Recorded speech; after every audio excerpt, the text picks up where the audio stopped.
Borishimiz mana shu Jidda sharifdan bo'ladi Farg'onaga.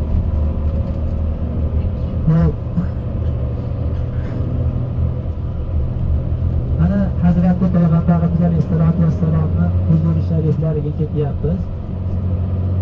Salovatlarni ko'p aytamiz, qo'limizda tasbih tursin, masjidga kirganimizda ham tasbih tursin, masjidni tomosha qilib o'tib ketib qolmaylik.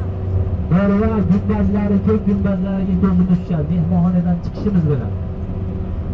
Shetdan ham o'zi salomlaringizni aytishni boshlaydi. Bizda son sanaqsiz salomlar bor. Ko'rishgan odamimiz aytadiki, Rasulullohga salom aytib qo'ying. Iloji bo'lsa nomma-nom ayting. Gumbazlarini ko'rganda ham assalatu vassalamu alayka Rasululloh, falonchoqdan salom aytdi.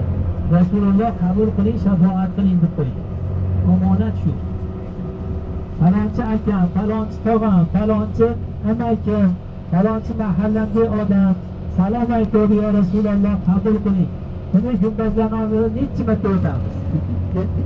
Ertaga intijoz etamiz.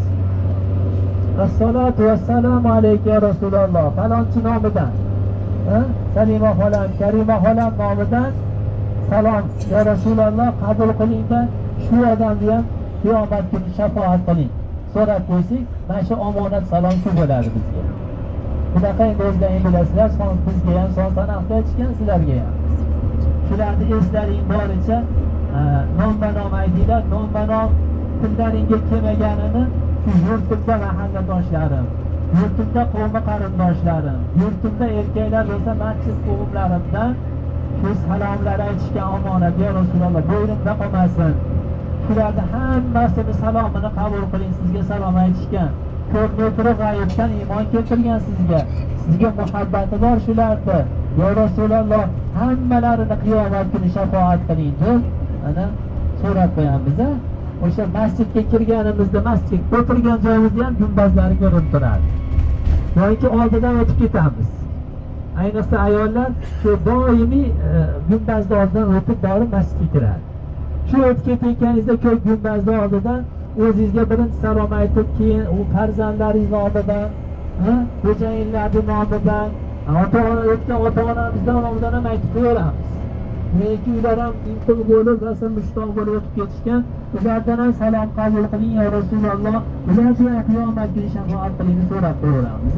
Chiroyli bo'ladi. Ota-onamizga ham shafoat vojib bo'ladi. Rasulimiz alayhissalatu vassalom o'zlari marhamat qilganlarki, man zora qabri vajabat alayhi shafoati.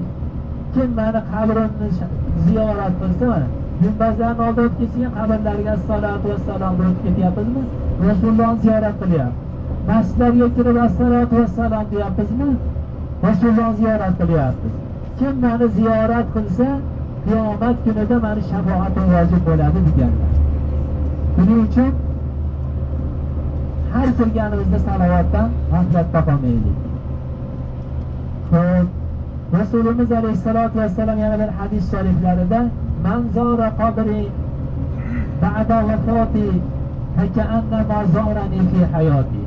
Kim meni o'tganimdan keyin ziyorat qilsa, qabri sharifimni ziyorat qilsa, go'yoki tirikligimda ziyorat qilgan degan ekanlar.